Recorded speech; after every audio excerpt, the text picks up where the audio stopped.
ఈ cinema offer అండి ఇక్కడే అండి. ఈ సినిమా ఆఫరు ఇన్‌స్టా జూసి ఇచ్చానని జెప్పేసి డైరెక్టర్ గారన్నారు. అంటే ఎలాంటి దాపరికాలు లేకుండా ఉండటం వల్లే మీకు ఈ ఆఫరొచ్చిందా? రోల్ గూడా అలాగే ఉంటదా సినిమాలో? అంటే నేను అదే అన్నాను గదా! ఫస్ట్ నేనెళ్ళినప్పుడు సైకియాట్రిస్ట్ నేను చాలా ఆఫీషియల్‌గా ఉండాలి. ఏం జరుగుతుందమ్మా అనుకుంటా. ఆయన సగం హాఫ్ డే చూసాడు. ఇలా కాదమ్మా ఇంకొంచెం ఏంటండి ఇంతకంటే సైకియాట్రిస్ట్ ఏం చేస్తారని. తర్వాత ఆయనే ఓపెన్ అయిపోయాడు. కాదమ్మా నువ్వు ఇన్‌స్టా రీల్స్‌లో చేస్తావు చూడు అలా కావాలని. ఐ వాస్ లైక్ సార్ నేను అలాగే ఏ సినిమాలోనూ చేయలేదు సార్. నా మొహం చూస్తేనే సీరియస్ రోల్స్ ఇస్తున్నారు అని. సో, ఇంకా ఆయన నాకు ఆ డోర్ ఓపెన్ చేశాక ఇంకా ఐ వెంట్ ఫ్లయింగ్. సో ఏంటండి రోల్స్ విషయంలో ఆర్ యూ సాటిస్ఫాక్టరీగా ఉన్నారా? ఇంకా రావాలి అని కోరుకుంటున్నారా? ఎట్లాగండి? నేనింకా తప్పటడుగులేస్తున్న ఫీలింగండి.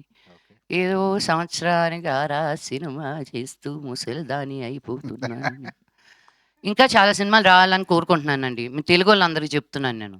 లక్ష్మి గారు. ఆ! ఎందుకు సార్? ఎందుకండి? తెలుగు ఆ! వాళ్ళు ఎందుకు మీకు అవకాశాలు ఇవ్వట్లేదు? ఏమో అండి తెలుగోళ్ళకే ఇవ్వట్లేదు. లక్ష్మి గారు. నేనెప్పుడు కొట్టుకునేదే అది.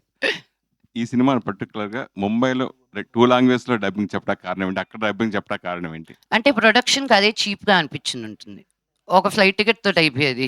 ఇప్పుడు నేనొచ్చాననుకో బ్యాండ్ మేళం. So, it was just easier. Truth be told yeah!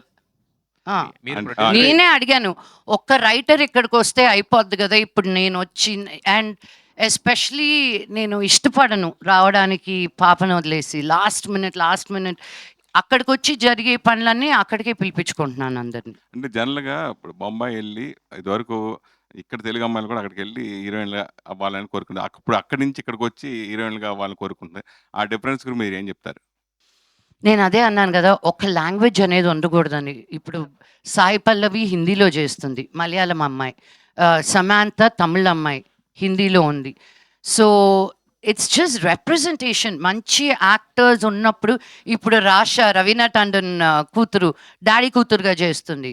So, daddy వాళ్ళ ఇద్దరు కలిసి చేస్తున్నారు ఒక సినిమా. రవీనా టండన్ కూతురు, డాడీ.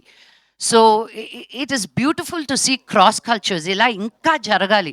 అప్పుడే మనం అందరం కలిసి ఒక సినిమా అవుతాం. ఈ వుడ్డు, ఆ వుడ్డు కాకుండా.